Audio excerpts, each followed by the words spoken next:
Chegou a hora de entrar em campo. A partir de agora, Esporte em Destaque, direto do estúdio digital da Boc News TV.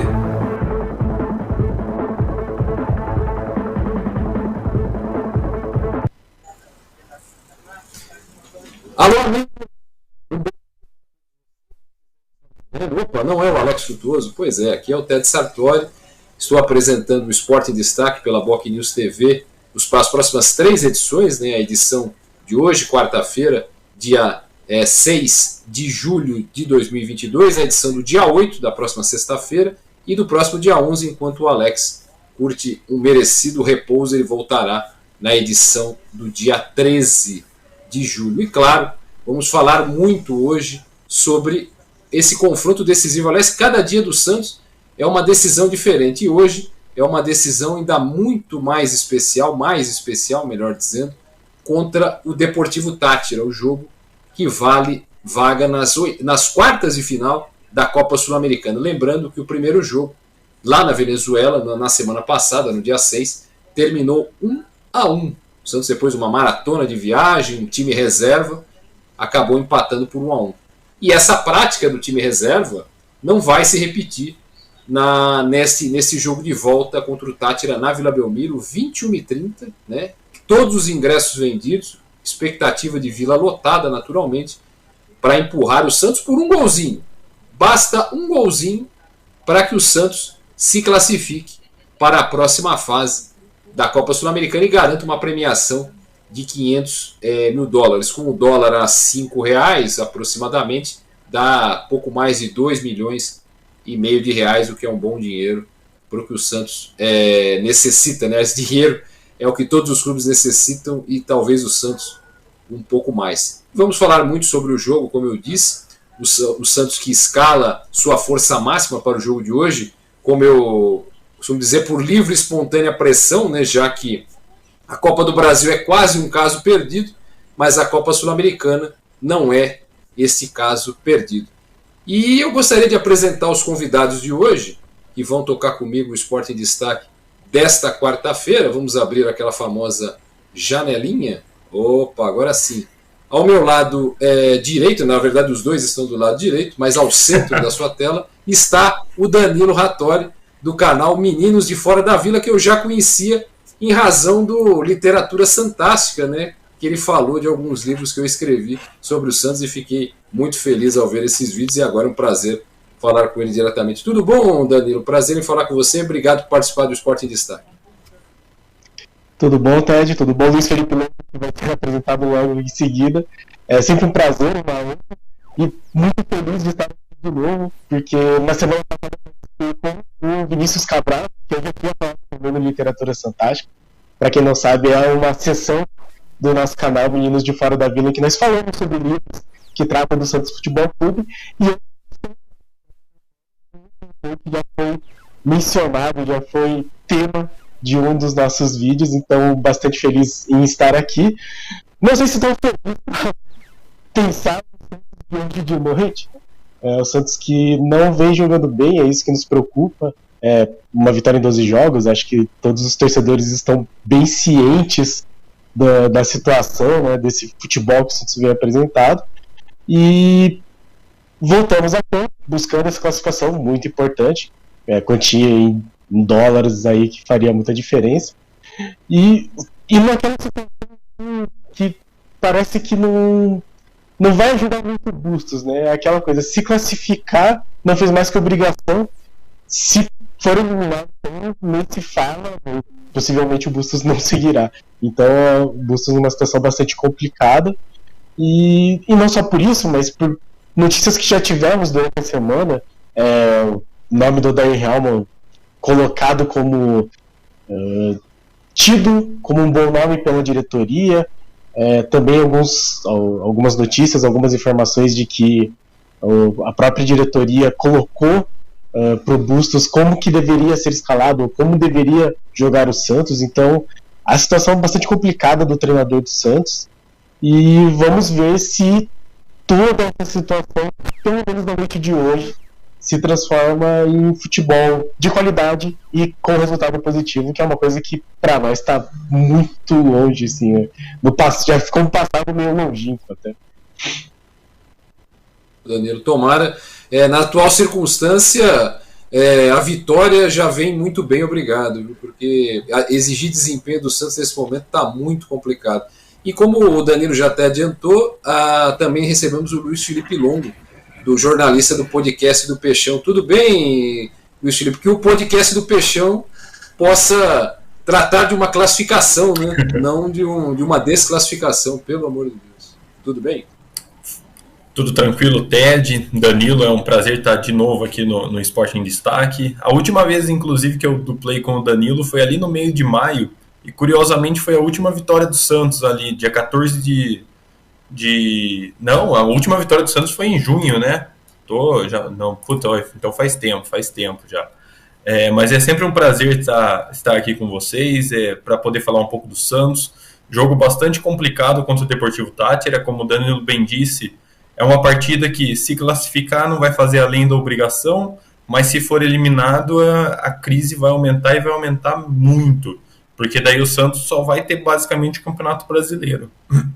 A gente sabe que a situação na Copa do Brasil ficou praticamente impossível, é muito difícil reverter um 4-0, então ser eliminado também da Copa Sul-Americana seria uma catástrofe. E ontem eu participei de um programa de um jornalista venezuelano, inclusive falando sobre o Santos, falando sobre o Táchira. Eles estão um pouco animados com a possibilidade de querer fazer história, de poder eliminar o Santos de Pelé, o Santos de Neymar, e até perguntou como que era o momento do Santos, e eu falei que se o Táchira quiser realmente fazer história, esse é o momento, porque a situação está bem complicada. Uma situação... O Táchira está na dele, né? Está na dele de franco atirador, né? Claro, vai tentar jogar no erro do Santos, e principalmente, o Danilo, o Luiz Felipe, o que me preocupa muito para o jogo de amanhã, mais do que o Táchira, obviamente, é o desespero do Santos caso o gol não saia logo. Isso, porque, lógico, com o time que, aliás, o provável time que o Bustos escala amanhã, a tentativa clara é de fazer um abafa e fazer o primeiro gol o quanto antes. A escalação provável, inclusive, nós temos João Paulo no gol, naturalmente, Lucas Braga na lateral direita. O Santos, por exemplo, não pode contar com o Auro, que está com Covid, assim como o Felipe Jonathan, lateral esquerdo, também com o mesmo problema. Nós teremos, na dupla de zaga, havia uma possibilidade do Maicon jogar, pode ser que ele provavelmente fique no banco, né, já que ele trabalhou normalmente com o restante do grupo no gramado do CT na manhã de ontem, então pode ser que ele fique no banco, mas de repente, se ele for titular, seria uma ótima, afinal o Michael tem jogado muito bem, mas o Luiz Felipe também tem feito seu papel nesse momento que voltou, então pode ser o Luiz Felipe, pode ser o Michael, mas possivelmente o Luiz Felipe, já que o Michael está voltando. Bauerman, né, que é uma das raras unanimidades desse Santos atual, sempre um jogador bastante regular. Lucas Pires na lateral esquerda, temos no meio campo provavelmente o Rodrigo Fernandes e o Vinícius Anocelo. Felizmente a presença de Bruno Oliveira no meio campo, né, na criação desse time, que aliás é algo que faz muita falta para esse Santos, alguém que crie e abasteça o ataque, que provavelmente será composto pelo Ângelo, pelo Johan Julio e pelo Marcos Leonardo. O Kaique chegou a ser testado também como um terceiro zagueiro, acho que até como lateral direito, se eu não me engano, na atividade recente que o Bustos fez. Mas eu queria perguntar para vocês exatamente sobre isso, sobre esse clima que o Santos entra nesse jogo. Não só pressionado, mas essa coisa do desespero, porque a torcida naturalmente vai lotar o estádio, todos os ingressos foram vendidos, mas há um temor que esse gol demore a sair, que é algo que tem acontecido muito com o Santos. Na própria Sul-Americana, por exemplo, o Santos fez um gol contra o União La Calera com mais de 55 minutos, com 55 minutos do segundo tempo, e precisa só de um golzinho. Esse desespero pode, de repente, fazer com que o Santos erre demais, de repente o Táchira possa jogar nesse erro, Danilo, por mais que o Táchira não seja um grande time? Eu acho que é absolutamente possível. Você falou muito bem do gol do União La Calera, mas se você pensar nas outras vitórias do Santos e até nos outros jogos que o Santos conseguiu empatar, os gols costumaram vir no final, né? Aquele outro contra o Universidade Católica, o gol da virada foi aos 40 minutos. Universidade Católica também foi aos 46. Esse no jogo de ida contra o Tátira foi aos 41 do segundo tempo, 42. Então o Santos tem marcado gols na Sul-Americana. E sim, é uma coisa que me parece bastante plausível de pensar. O Santos tentando esse abafa, o Tátira numa postura recuada. Basta lembrar que no jogo de ida o Santos demorou muito tempo para fazer esse gol. Consigo ver o time tendo dificuldades. Aventou-se, né, como você disse, a possibilidade do Kaique ser titular na lateral direita e aí o Lucas Braga ir para a ponta esquerda. Não sei se existe mesmo essa possibilidade, se o Bustos está pensando nisso. Talvez seja interessante no sentido de ter uma lateral mais estruturada, mas por outro lado, se o Tátira vier mesmo nessa de recuar, de buscar esse milagre, né, contra o Santos do Pelé, e esse resultado na Vila Belmiro, imagino que a forma deles jogarem vai ser essa mesmo. Muito recuado, uma defesa bem postada, tentando diminuir o espaço para o chute do goleiro, que os próprios torcedores não têm muita confiança, né, me sumiu o nome agora do goleiro, mas enfim, não é um goleiro muito confiável assim, para os torcedores do Tátira. Acho que vai ser meio que esse abafa. Consigo ver o Santos tendo dificuldade para entrar, e aí o Santos não tem recurso para defesas, né? Para além do nervosismo, que eu achei que teve, por exemplo, no jogo contra o Flamengo, o Marcos Leonardo tentando finalizações muito apressadas, muito afobadas, chutes que acabaram saindo meio para fora, mesmo contra o Tátira, muitos chutes para cima, assim, para fora do gol. Então eu consigo ver isso, e aí vocês começam a cruzar, começa a alçar o Lucas Braga, que nem é um jogador de fazer isso, começa a tentar ir na linha de fundo, mas jogar bola aérea. Então, se a gente chegar nessa situação, vai ser um jogo muito, muito, muito preocupante. O Luiz Felipe, a gente falava do time agora, né? E eu acho que o principal alento da torcida santista nesse caso do jogo de hoje é o fato do Santos contar com força máxima, porque me incomodou muito, eu não sei se a você também, ao Danilo, o Santos usar sempre um time reserva para jogar a Copa Sul-Americana num grupo que classificava um apenas, só o primeiro. E deu certo. O Santos também se classificou na Bacia das Almas contra o Banfield, num jogo que o Santos poderia ter tido menos dificuldades, mas dá um alento um pouco maior o fato de, ainda que por livre e espontânea pressão, depois da reunião que houve no último domingo entre Bustos e diretoria, que o Bustos tenha preferido, entre aspas, escolher o time com força máxima, e também pesa o resultado da Copa do Brasil, né? Porque isso também pesou, né? Se a Copa do Brasil ainda se o Santos tivesse perdido por 2 ou 1-0, talvez de repente o time seria a reserva hoje, de repente, quem sabe, mas isso dá um alento maior para o torcedor?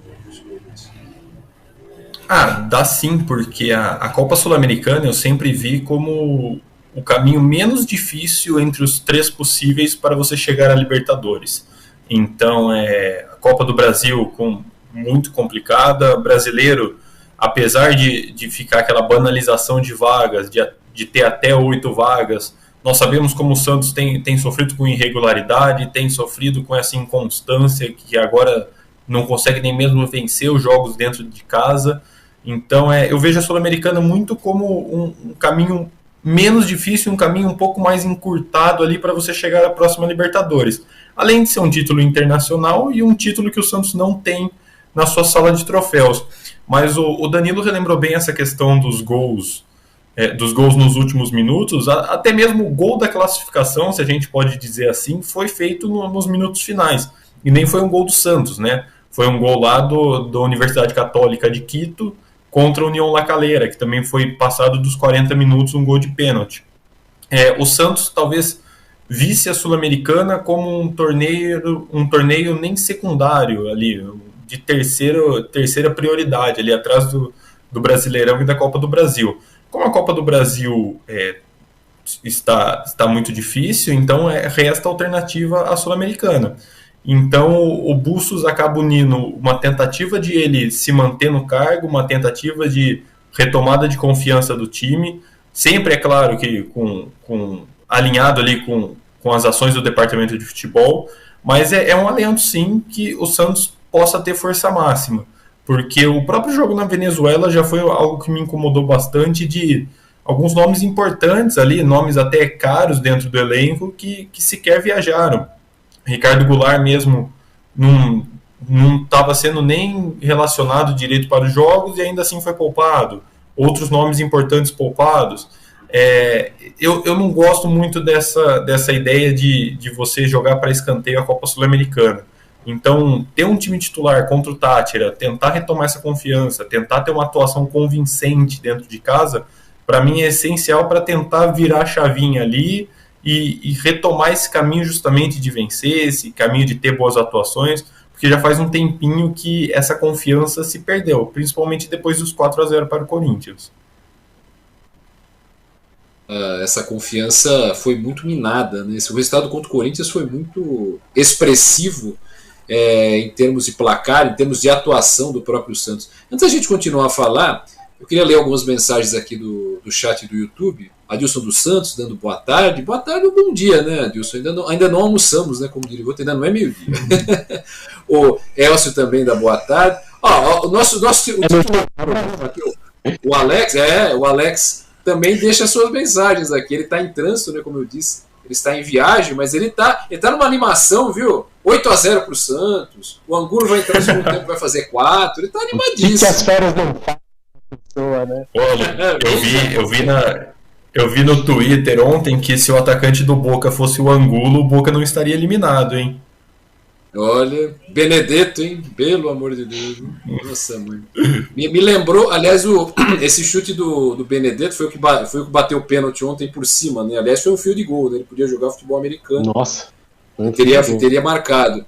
Me lembrou muito, não sei se vocês lembram, uma vez o próprio Corinthians, inclusive. O Corinthians foi desclassificado numa Copa do Brasil contra o Figueirense e o Roger, hoje comentarista, né? Chutou um pênalti que ele bateu tão forte. A diferença é que não foi alto, foi direcionado mesmo para fora, e um chute muito forte, foi muito parecido. Me lembrou na hora quando eu vi essa cobrança. Deixa eu ver mais algumas mensagens aqui. O Adilson dos Santos, Rogério das Trufas, se o Busto sair, que deixa a comissão permanente, já vai trabalhando para o ano que vem. O Santos vai querer achar um treinador o quanto antes, né, caso demita o Busto. Resta saber quem. O Reinaldo Vieira, bom dia, Ted, o Danilo e o Felipe. Precisamos entender o que queremos, sair do campo da anatomia e entrar no campo dos condimentos, né? Brincando Bustos ou Hellman. O Odair Hellman, inclusive, já disse que para ele deixar onde ele está é muito complicado, porque ele tem investimentos lá, deve estar ganhando muito dinheiro, a família dele está bem instalada, a filha dele está fazendo faculdade. E eu, sinceramente, eu não sei o que vocês acham. Claro, eu não quero ficar projetando novos treinadores sem o Bustos ter saído. Mas eu não sei, o Odair Hellman, como se fala, é um técnico da nova geração, fez um bom trabalho no Inter, mas eu tenho sérias dúvidas se ele, caso o Bustos seja demitido e ele fosse contratado, se ele efetivamente funcionaria no Santos. Eu vejo um técnico semelhante, não são iguais, mas eu vejo uma coisa assim, como se contratasse o Anderson Moreira, como se contratasse um treinador assim, sabe? E filosofias semelhantes. Não digo nem esquema de jogo, mas eu não sei se seria o momento. Eu não sei o que vocês acham. É apenas uma suposição, uma hipótese para o momento que o Santos vive, né? Danilo. Eu acho que não seria assim. Na verdade, seria como foi a contratação do Fabinho. Também não mantendo o mesmo estilo, mas essa coisa do tipo, esse aqui não serve mais, precisamos de um outro, quem é que está livre? É esse, então venha, né? Venha. Que acho que tem sido, pelo menos, do Santos desses últimos treinadores. Assim, o Santos não tem convicção para contratar o treinador, contrata faz como se fosse uma oportunidade de negócio, então quem está livre, quem está mais barato, ao invés de contratar que seja um projeto efetivamente, né? Porque daí acontece isso, que nem está sendo com o Bustos. Na primeira dificuldade, você começa um processo de fritura e começa a questionar o trabalho e meio que vai minando a sequência do treinador. Eu acho que o Santos deveria fazer um estudo muito sério se fosse realmente trocar de treinador e falar assim, não, esse treinador aqui, a gente vai ficar com ele tanto tempo e aconteça o que acontecer, vamos nos manter fiéis e dar todo o arcabouço para que ele faça o seu trabalho, porque nós acreditamos. Só que o Santos não tem esse momento e não teve nas últimas gestões. Até o Pérez São Paulo, sendo justo, foi assim, né? Mas até aí o São Paulo fez um bom trabalho. E nisso, Luiz Felipe, a gente nota que a paciência que está acontecendo com o Bustos não é a mesma, por exemplo, que aconteceu com o Fábio Carille. O Carille, em dezembro, era o técnico do ano inteiro, em janeiro para fevereiro não era mais, e o Carille não passou 12 jogos com uma vitória, né? Quer dizer, o Edu Dracena também tem essa responsabilidade de raciocínio, né? Raciocínio diferente para pessoas diferentes, quer dizer, e com estilos até parecidos, né, de jogo. Então, e com um retrospecto muito melhor, né? O Carille, lógico, o Santos não estava fazendo um campeonato maravilhoso, mas o retrospecto era muito melhor do que atualmente o Bustos, né? A paciência está bem diferente, né, Luiz? Essa é uma tendência não só no Santos, mas no futebol brasileiro de um modo geral, que treinador estrangeiro geralmente tem um pouquinho mais de paciência, tanto de diretoria quanto de torcida. Não é o caso do Bustos, por exemplo. O Bustos ele já chegou um pouco cancelado por parte da torcida do Santos, justamente por conta desse estilo dele, de quem acompanhava no Barcelona de Guayaquil, ter visto que talvez ele não se encaixe naquele famoso DNA ofensivo que o Santos prega, nesse time de mais intensidade, nesse time de mais marcação alta, pressão ali. Mas como o Danilo bem disse, não existe um planejamento por parte dessa diretoria de qual o técnico ideal para o Santos. Não existe planejamento, não existe uma convicção no trabalho. Se o Bustos cair, a gente vai estar indo para o 5º técnico dessa gestão. 6º, se você contar o Cuca, que não foi trazido nela, né? Foi trazido antes pela gestão do Pérez. Na época. Então, assim, você contar que o Santos teve Ariel Roland, Fernando Diniz, Fábio Carille, Fabian Bustos, e daí talvez ir para o Odair Hellmann ou para qualquer outro nome, você percebe como são técnicos com estilos e modos de ver o futebol extremamente diferentes. Então, não existe um planejamento, não existe uma convicção, existe sim uma preocupação muito grande com as contas. Acho que é certo você ter essa preocupação na parte administrativa, você tentar equilibrar essas questões econômicas, mas ao mesmo tempo você não pode deixar de lado o seu principal produto, que é o futebol.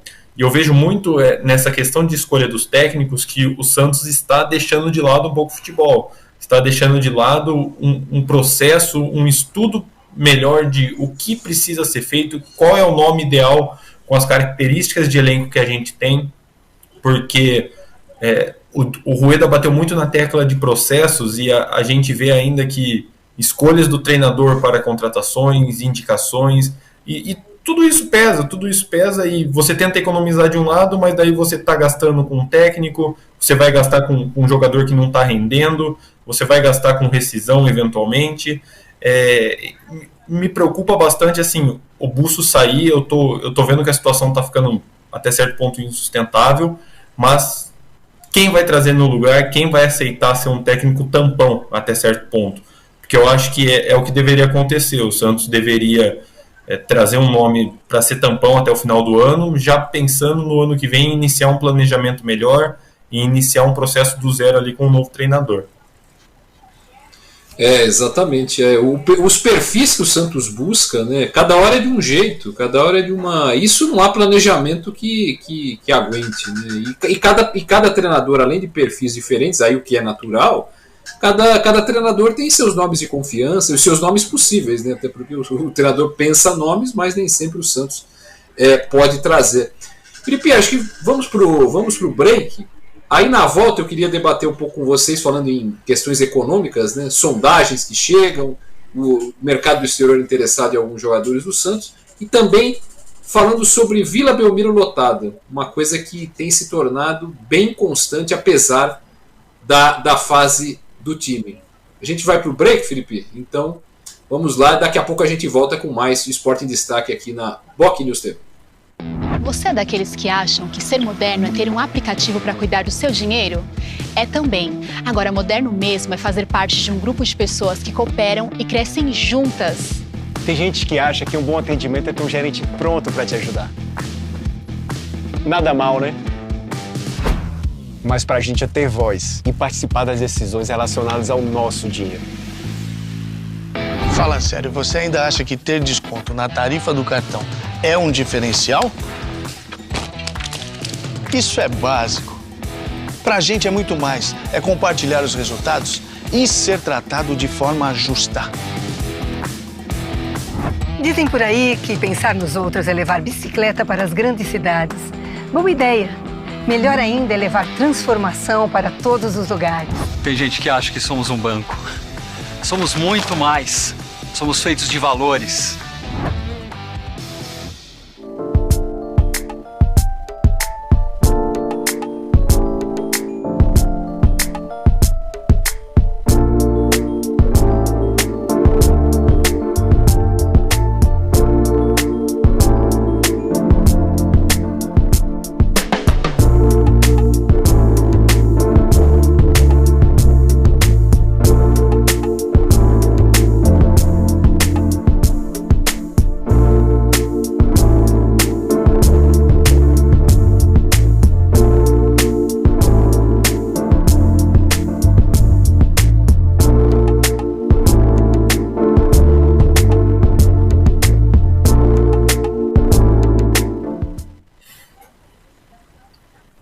Bom, voltamos aqui com o Esporte em Destaque pela BOC News TV. Um grande abraço a todos que nos acompanham pelo YouTube e pelo Facebook da BOC News TV. E eu falava antes de chamar o intervalo, como tem me impressionado, eu queria que vocês comentassem sobre isso, porque com o time do Santos não tão bem, a tendência é que, o Santos não contasse com bons públicos onde jogasse, na Vila Belmiro, em São Paulo, onde fosse, embora proporcionalmente em São Paulo o público geralmente seja melhor, ou em Barueri, como o Santos jogou contra o Ceará. No entanto, me surpreende positivamente como o torcedor do Santos tem lotado a Vila Belmiro. Jogos com ingressos esgotados, como hoje contra o Tátira, como foi contra o Flamengo, e outros tantos que aconteceram recentemente e que certamente vão acontecer. E eu queria que vocês falassem sobre isso também. Primeiro Danilo. Te surpreende, até porque geralmente até muitas vezes o Santos com times bons não lotava a Vila, e agora o Santos com um time não tão bom lota a Vila todo jogo. O torcedor do Santos mudou também, Danilo? Eu confesso que eu também estou bastante impressionado. Por exemplo, o jogo hoje, 9h30 da noite, quarta-feira, pleno inverno aí. Não esperava que fosse lotar. Eu acho que a torcida santista tem demonstrado realmente um comparecimento. Eu não sei se ainda é um resquício desse período sem torcida que tivemos, então o torcedor ainda está nesse processo de volta no estádio, de voltar a ter a experiência de assistir os jogos na arquibancada, ou se já é uma expectativa do tipo, olha, daqui a pouco não mais teremos Vila Belmiro como conhecemos, então vamos estar presentes. E um pouco dos dois, para além disso, eu acho que o torcedor mesmo. Eu acho que o torcedor santista, assim como fez no ano passado, sente que o time precisa disso, porque dentro de campo está faltando. Esse ano parece que está faltando. Eu acho que o torcedor santista, normalmente ele corresponde nesse sentido, mas eu tô achando bem acima do que eu esperava. Assim. E a você, Luiz Felipe, também te impressiona essa, entre aspas, mudança, né, de comportamento do torcedor santista em relação a lotar a Vila Belmiro, já que se esperava um fenômeno contrário? Essas razões que o Danilo apontou são interessantes. De repente passa por aí também? Não, com certeza. Com certeza passa. E eu também que tem sido uma constante desde o ano passado, né? Quando a torcida percebeu que podia dar seu apoio, que o Santos precisava do seu apoio ali na luta contra o rebaixamento, e desde então tem sido constante mesmo. Na maioria dos jogos, a Vila Belmiro lotada, e a torcida funcionando mesmo como um 12º jogador. Salvo raras exceções ali de vaia para William Maranhão em determinado jogo, um ponto aqui, outro ali, a torcida se faz muito presente também no apoio durante os 90 minutos. A torcida tem esse plano em mente, assim, a maioria dela, claro, que durante os 90 minutos é para apoiar e quer vaiar, quer reclamar, quer protestar, faz isso depois do jogo, faz isso no intervalo. Tem um amigo meu, corintiano inclusive, ele diz o seguinte, que o Santos nunca vai ser rebaixado enquanto tiver a Vila Belmiro. Porque a Vila Belmiro faz a diferença. A Vila Belmiro ela tem aquela atmosfera, tem aquela arquitetura mais próxima do campo, o torcedor fica muito coladinho ali com o adversário também.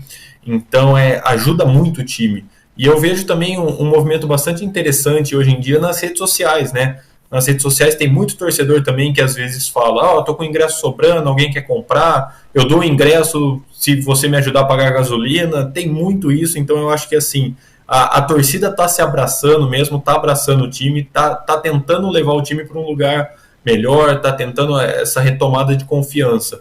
Então eu acho que também passa muito por essas questões das redes sociais que antes não tinha tanta força nos últimos anos, mas que agora tem aumentado, tem gerado um engajamento maior e tem gerado melhores públicos também na Vila Belmiro. Inclusive o Santos, caso passe, né, para as quartas de final, enfrenta aí Independiente Del Valle ou Lanús, da Argentina, vai ter a Vila Belmiro a seu favor novamente, já que o documento que o Santos conseguiu numa capacidade de 20.300 e algumas pessoas, me fogem agora os quebrados, se mantém, né, já que o público só aumenta para 30 mil caso o Santos chegue nas semifinais. No entanto, os ingressos, como eu falei, como está na nossa barrinha, se esgotaram, foram postos em disponibilidade para venda em torno de 15 mil. Porque essa coisa dos 20 mil nunca vai chegar a 20 mil. Esses 20 mil é só para conseguir esse negócio, porque vão chegar a 15, 16, agora estão pondo 15 até, porque tem um período que era 16. E até o Santos divulgou na nota hoje que restavam poucos ingressos, mas só para os setores para pessoas com mobilidade reduzida e para pessoas com cadeiras de rodas, né? Além do setor de visitantes, que naturalmente o Tátira deve trazer pouquíssimos torcedores, vai ficar aquele branco, né?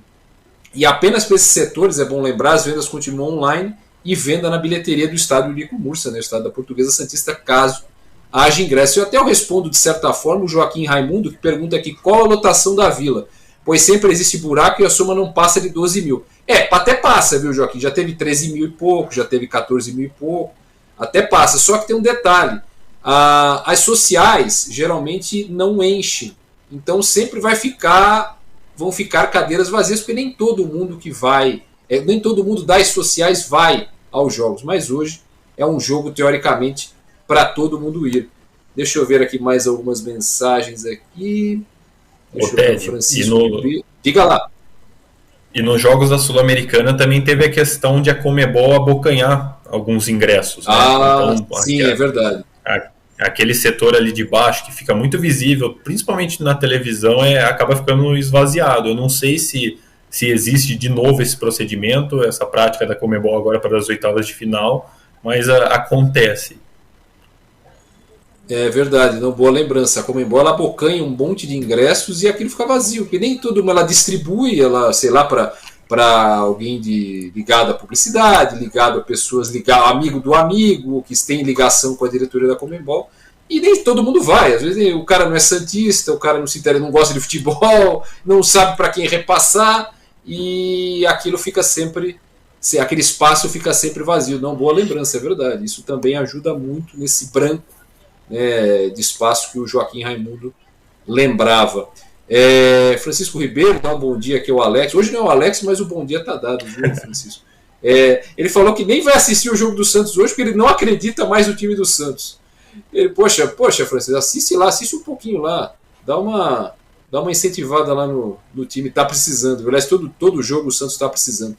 O Oscar Pitelli, ele comenta o seguinte: o problema do Santos... antes do Oscar, tem uma outra do Paulo aqui que ainda está dentro do assunto. Ted, Danilo e Luiz Felipe, boa tarde. Essa novidade da torcida mais presente no pós-pandemia, eu acho que já é reflexo da geração Robinho Neymar. Meu filho é exemplo disso. Eu acho que em parte, viu, Paulo, eu acho que isso é uma outra. Eu acho que o momento do Santos, eu acho que, eu repito, eu acho que pode ser que a mentalidade faça parte disso que você está falando. Mas eu acho que não é só isso, não. O Paulo também completa aqui. Outro fator é a venda online que facilitou demais o engajamento dos torcedores de fora do litoral, como bem disse o Luiz Felipe a respeito do movimento nas redes sociais. Aí ele fala aqui: meu filho vem de Botucatu para assistir aos jogos. E o Oscar Pitelli, eu ia falar da mensagem dele aqui, ele fala o seguinte: o problema do Santos se chama Edu Dracena. Se não fosse o Edu Dracena, esse falastrão, imagino que ele... Eu não sei se ele está se referindo ao falastrão ao Bustos ou ao próprio Edu Dracena. E a frase não ficou bem construída. Mas o Edu Dracena, ele tem seus acertos, mas também tem seus erros. Talvez até por essa falta de coerência em termos de nomes, né, Danilo, de treinadores que a gente falava um pouco antes, né? Acho que sim. Acho que a saída do Carille teve muito a ver com o fato de o Carille ter chegado antes da chegada do Edu Dracena, e eu acho que não era um nome que agradasse o Dracena em si. E, bom, ele nunca foi citado especificamente, né? Ele nunca foi o principal nome do futebol de algum clube. Ele estava trabalhando no Palmeiras, mas não era exatamente nesse cargo. Então, eu acho que tem um pouco de inexperiência, tem um pouco das próprias convicções do Dracena. Eu acho que o caso do William Maranhão, para mim, é muito emblemático, porque é uma contratação que o Dracena sempre defendeu. Eu acho que deu uma entrevista há um mês atrás, mais ou menos, falando de que foi uma boa contratação, e eu não consigo ver de que forma contratar por 3 anos faz sentido, mas ele segue defendendo. Então eu acho que, como você disse, tem acertos. O Michael, por exemplo, se não me engano, partiu do Dracena, a contratação, e foi um acerto. Tem erros, mas, de novo, assim, não me parece que o Santos consiga ainda ter uma visão de projeto de futebol que seja consistente, né? Que, por exemplo, tem uma ideia concreta do que eles querem para um treinador de futebol, para o futebol do Santos Futebol Clube, e que isso se siga, né, se concretize efetivamente na contratação de um treinador, em que eles possam, caso não venha o resultado uma vez ou outra, ou tenha uma goleada como foi a da Copa do Brasil, eles possam falar: não, nós temos um projeto, esse trabalho faz sentido, nós vamos continuar com ele. Não chegamos nesse nível ainda. Até acho que o Edu Dracena tem potencial para crescer, para aprender mais, mas não está nesse nível ainda não. E você, Luiz Felipe, você acha que o Edu Dracena nesse momento tem mais acertos ou mais erros no trabalho à frente como executivo, né, do Santos? Eu concordo muito com o que o Danilo falou também. O Dracena, ele vai ter seus erros, vai ter seus acertos, é natural, como todo profissional, mas eu não o vejo pronto ainda para a função que ele exerce. Aí você vai ter um outro problema também no Santos, que era todo mundo que chegava para o cargo dele ali não parava. O Santos, inclusive na gestão Pérez, trocou muito ali o nome forte do futebol. Depois, na própria gestão do Rueda, não conseguiu assim dar seguimento ali na função. O Dracena, ele foi muito importante ano passado na blindagem do vestiário ali na luta contra o rebaixamento. Eu acho que essa vivência que ele tem no futebol ajudou muito e ajuda ainda hoje no dia a dia, mas ele toma algumas decisões administrativas, algumas decisões de convicção ali que são questionáveis. O Danilo citou bem a contratação do William Maranhão, ele segue defendendo, de repente, às vezes ali uma falha de comunicação que existia com o antigo técnico, com o Carille, uma falha de comunicação às vezes que pode ter com o próprio Bustos, ser essa ponte entre diretoria e futebol. Eu acho que assim, o Dracena, ele peca muito talvez pela inexperiência, não por uma má fé, não por não ser capacitado, longe disso, mas eu acho que são aqueles erros que profissionais novos em suas funções podem cometer. Mas ao mesmo tempo tem essa questão de o Santos não estava conseguindo parar, né, ter um nome forte ali no futebol e que servisse até certo ponto como um escudo ali para a diretoria, porque você tem o Edu Dracena, tricampeão da Libertadores, capitão do time, com esse perfil de liderança, que pode inclusive às vezes blindar tanto jogadores quanto a própria diretoria nesse momento ruim. Mas eu vejo muitos erros dele por inexperiência do que qualquer coisa. Perfeito. E falando em trabalho de blindagem, de jogadores, enfim, o Santos, apesar de não viver uma grande fase, segue despertando aí o interesse de clubes pelos seus jogadores. Não só pela qualidade, mas também porque o clube do exterior certamente vê o Santos como um mercado um pouco mais fácil, né, tendendo a aceitar propostas mais facilmente. Também tem isso, mas o Santos está se segurando aí o quanto pode. Tanto é que nesses últimos dias muito se falou do Ângelo, né, o Newcastle inclusive enviou um representante, o Steve Nixon, que é chefe de recrutamento do Newcastle, acompanhou o Ângelo na derrota do Santos para o Flamengo aqui na Vila Belmiro por 2-1, e o Newcastle indicou que estaria disposto a pagar 20 milhões de euros pelo Ângelo, 110 milhões numa cotação do dólar, do euro, a cotação de ontem, né? E o Santos naturalmente não aceitaria negociar o Ângelo nesse momento por esse valor. O John, goleiro reserva, o John não joga sempre, mas quando jogou certamente já despertou a atenção. O Estoril de Portugal queria o goleiro por empréstimo, com opção de compra. O Santos também nem fez muita questão de levar o assunto adiante. E agora surge também a informação de que o Lucas Braga foi feita uma consulta pelo Lucas Braga pelo Vevaren Nagasaki. Sabe quem treina esse time? Fábio Carilli.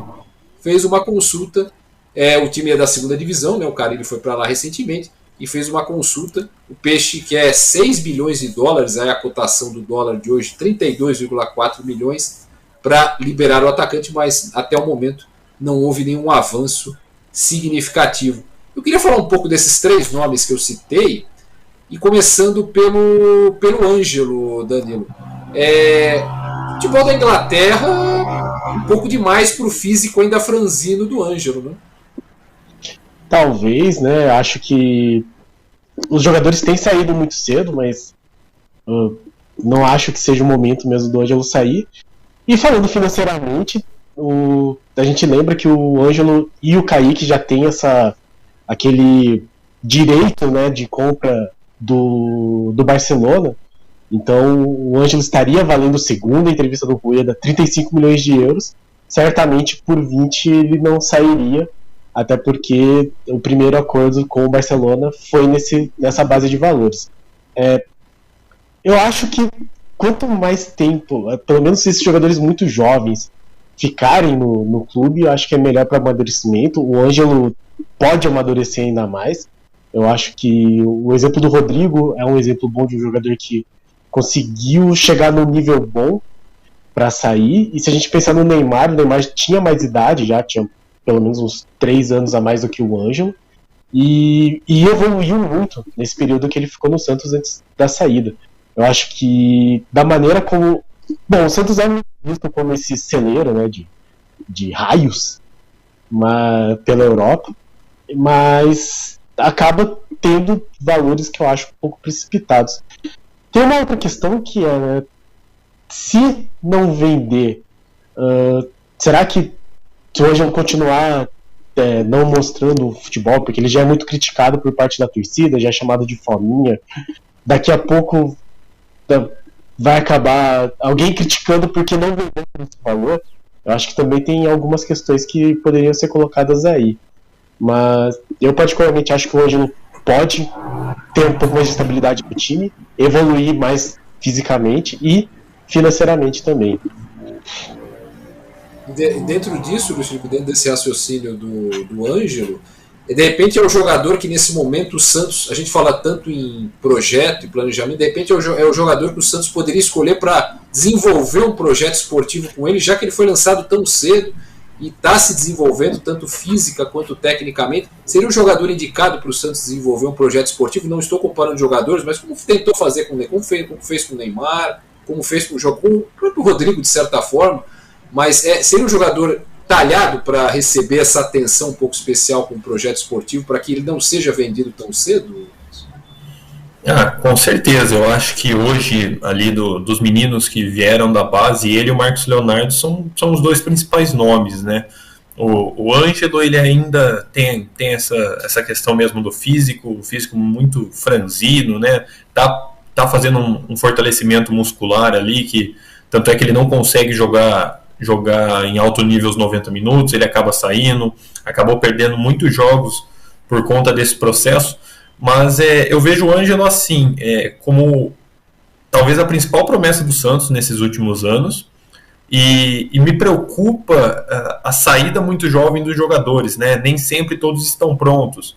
Então você vê, por exemplo, muitos jogadores brasileiros fazendo bate-volta ali na Europa, porque vão jovens, não conseguem se firmar e acabam retornando, porque não conseguem reunir, não conseguem vingar, igual, por exemplo, o Neymar, que foi um pouco mais velho.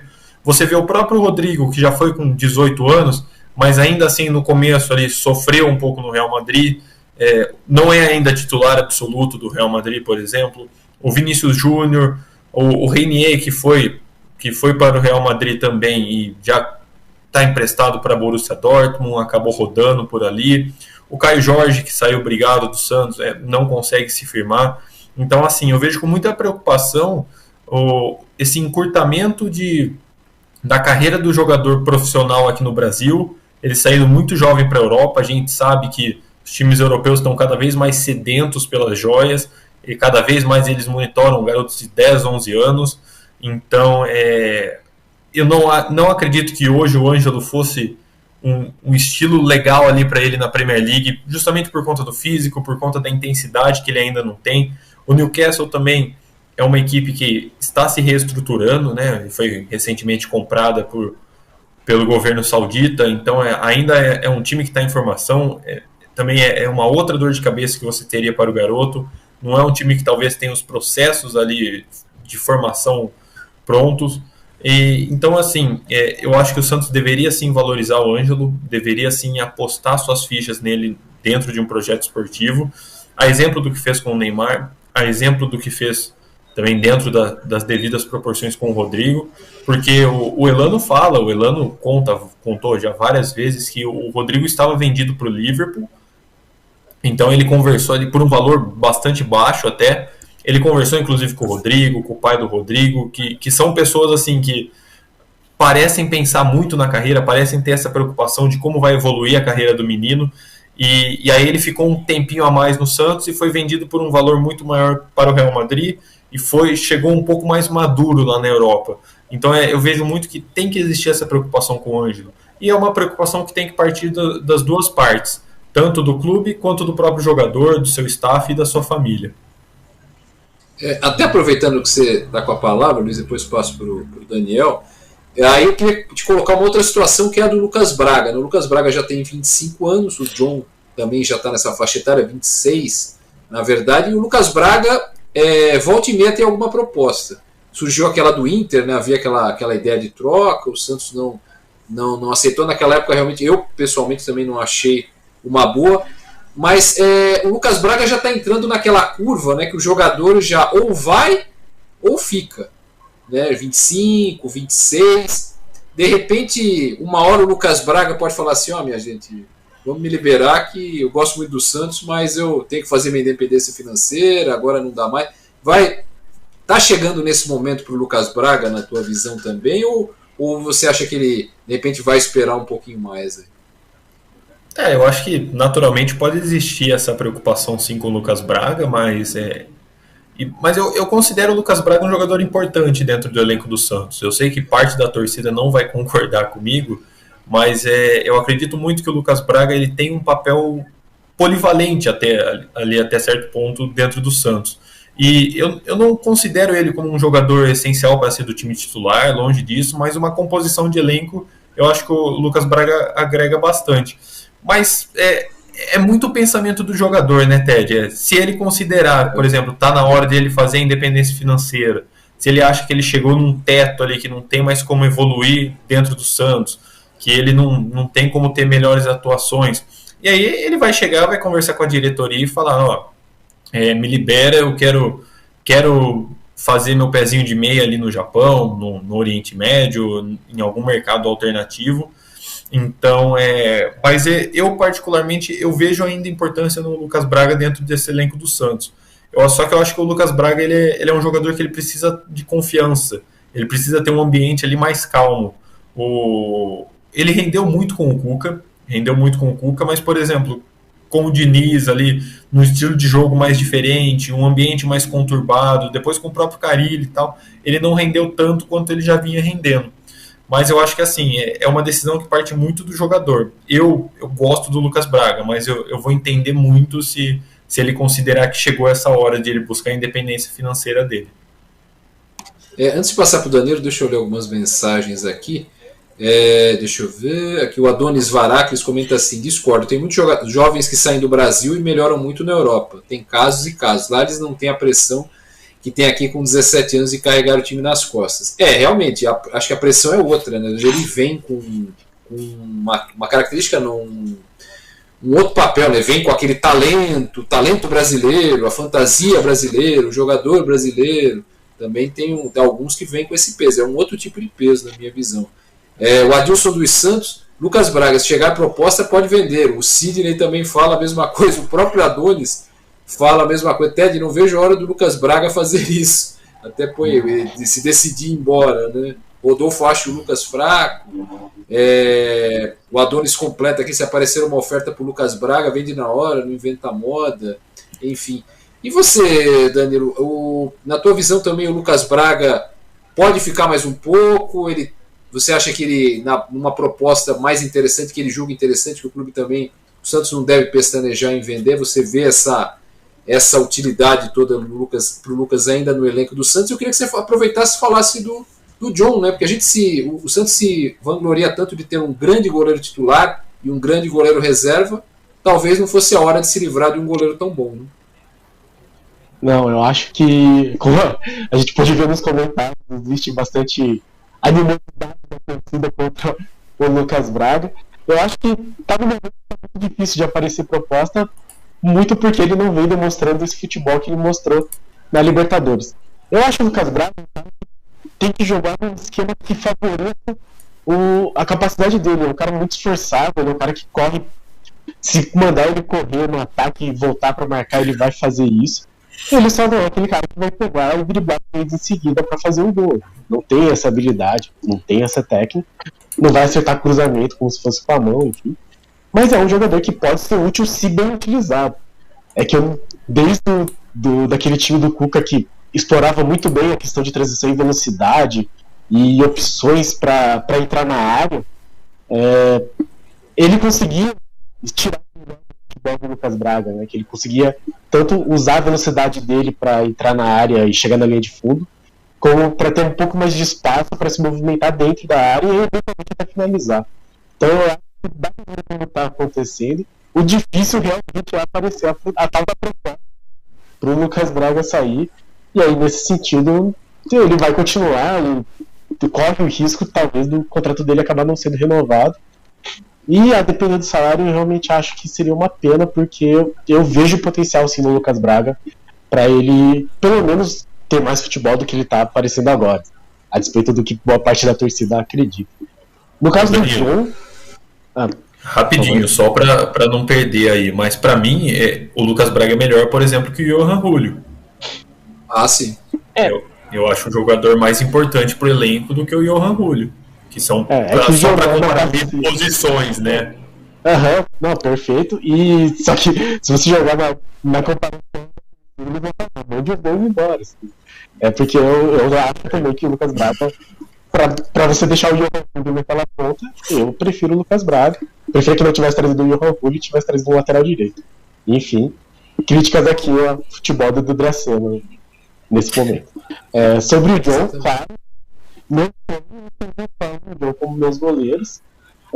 Se você pegar assim por nível de atuação mesmo, eu não sei se tem uma dupla de goleiro titular e reserva que seja tão boa. Eu realmente gosto do John, de novo, boa parte da torcida crucifica ele pela falha. Eu acho que foi uma falha na final da Libertadores, mas eu acho o John um bom goleiro. Eu acho que ele é um excelente goleiro, assim, poderia ser titular em boa parte das equipes do Brasileirão. Se for possível manter, acho ótimo, mas é aquela coisa, né? Se aparecer uma proposta que, por exemplo, permita ao Santos trazer o lateral direito, acho que seria assim de se avaliar, porque para manter o John e deixar esse buraco que a gente tem na lateral, assim, eu acho que o Santos precisa rever melhor essa maneira de montar um elenco. Sobre o John evoluiu demais, desde que ele virou titular, nas vezes que precisou, o John evoluiu demais. Eu lembro, eu cheguei a ver o John jogando com a camisa da Portuguesa Santista, quando ele teve um período jogando lá, e ele tinha sérios problemas de saída do gol. Sérios problemas. Ele cheguei a ver também. Não é? Ele tinha sérios problemas. E o Arzu, que é um mago, né? Um mágico que ele faz com os goleiros do Santos, o trabalho que ele faz é impressionante. A evolução que o John ganhou é um negócio fabuloso, e são goleiros super em nível absolutamente igual. E eu ia fazer exatamente essa comparação que o Luiz Felipe fez entre o Lucas Braga e o Johan Julio, porque o Lucas Braga, aliás, o Johan Julio, ele corre muito e não sabe o que faz. O Lucas Braga corre bastante e sabe minimamente o que vai fazer. E é curioso como você falava quando o Lucas Braga rendeu com o Cuca, né, realmente foi a melhor fase dele. E se você for pensar, ele tinha um futebol, e é curioso como os adversários não conseguiam marcá-lo. Ele tinha um futebol, o que se previa do Lucas Braga ele fazia, e era facilmente previsto o que ele ia fazer. Ele ia avançar pela esquerda, ou entrar em diagonal, ou tentar cruzar, e ele não conseguia ser marcado, porque a velocidade dele era tamanha, porque ele é grandão, ele tem uma perna grande.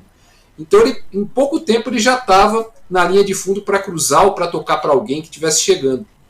E o Lucas Braga, desde então, ele não conseguiu fazer mais isso direito. Não conseguiu, em raros jogos ele conseguiu fazer isso, o que é uma pena. Ele foi testado na direita, aliás, eu tinha um pouco de implicância com ele na direita. Eu acho que ele não rende ainda totalmente o que ele rende na esquerda. Ele rende ainda melhor na esquerda do que na direita. Mas ele está se adaptando para se ver como o Lucas Braga é um jogador útil, tem essa polivalência que é tão importante que o Luiz Felipe falava. Bom, a gente já está chegando aí na reta final de mais um Esporte em Destaque, e eu queria aproveitar já para agradecer o Danilo e o Luiz Felipe, e claro, pedindo um palpite de cada um para o jogo de hoje, né? Para o placar do jogo de hoje. Danilo, obrigado pela presença, né? E queria o seu palpite para o jogo de hoje, Santos e Deportivo Táchira, 21h30, jogo 2, oitavas de final da Copa Sul-Americana. Bom, muito obrigado, Ted, muito obrigado, Luiz Felipe, muito obrigado, Felipe Brandão aí na produção, o Cornetinha. Bom, primeiro agradecer por estar aqui, né, e pedir para todo mundo, se puder, se inscreve lá no nosso canal, Meninos de Fora da Vila. Estamos quase todos os dias trazendo conteúdo para falar sobre o Santos, que é a nossa paixão aí, o nosso amor. E meu palpite é que eu sofrerei muito, passarei sufoco, passarei raiva possivelmente. Então meu palpite é que vai ser um jogo pegado, vai ser meio mesmo de o Santos tentar atacar, um ataque fechado. Eu tô naquele pressentimento que o Santos vai ganhar tipo de 1-0, não vai ser aquele jogo feliz e 8-0 como diz o Alex Frutuoso. Eu acho que vai ser um jogo, eu tô vendo esse 1-0 aí, talvez até um 0-0 que vá para os pênaltis. Acho que vai ser alguma coisa nessa linha. Então não é um palpite muito feliz, mas é porque o Santos não tem nos permitido ser muito felizes recentemente, né? Mas muito obrigado a todos e pra cima deles. Maravilha, Danilo. Mais uma vez, muito obrigado aí pela participação. E antes de pegar o destaque final do Luiz, é só passar o quinteto de arbitragem hoje, né? O quinteto é peruano. O árbitro é o Kevin Ortega, do Peru, né, naturalmente. O assistente 1 é o Michael Orui. O assistente 2 é o Jesus Sanches. O quarto árbitro é o Augusto Menendez. E o árbitro de vídeo é o Vitor Carrillo. Todos, como eu acabei de dizer, peruanos. Luiz Felipe, muito obrigado pela participação, pela presença, pelos pontos de vista, e eu queria, lógico, também pedir o teu palpite para o jogo de hoje. O Santos vai ter que saber sofrer hoje ou com menos sofrimento, pelo amor de Deus? Eu que agradeço pelo convite, Ted, Danilo, Felipe Brandão, que também está na produção. Eu acho que assim, vai ser com um pouco de sofrimento, mas eu não acredito que vai ser com o sofrimento que o Danilo falou, de pênalti, de de 1-0. Eu acho que ganha de 2-0 com 2 gols do Marcos Leonardo. E só também para complementar a questão do John, eu acho que o John não falhou na final da Libertadores. Para mim, a falha é do Cuca, que escalou ele voltando de uma Covid e sem ritmo. Mas para ficar só no jogo de hoje, 2-0, 2 gols do Marcos Leonardo. Brigadão aí, Ted. Abraço. Maravilha, Danilo, Luiz Felipe, muito obrigado novamente pela participação de vocês, um grande abraço, muito obrigado ao Felipe Brandão lá nos trabalhos técnicos da Boc News TV e obrigado a você que acompanhou mais um Esporte em Destaque aqui pela Boc News TV, tanto pelo YouTube quanto pelo Facebook. Lembrando que eu disse no início do programa, o Alex Frutuoso está num período de descanso, um período de miniférias, então eu apresentei o programa de hoje, quarta-feira, apresento o Esporte em Destaque desta sexta-feira, dia 8 de julho, e também no dia 11 de julho, também faço a apresentação do programa. O Alex volta ao comando do programa na próxima quarta-feira, dia 13. Pessoal, grande abraço, torçam bastante, hoje tem Santos e tomara que com uma grande classificação contra o Deportivo Táchira e o Santos nas quartas de final da Copa Sul-Americana. Um abraço! Tchau, tchau. Você acabou de ouvir Esporte em Destaque, direto do estúdio digital da Boc News TV.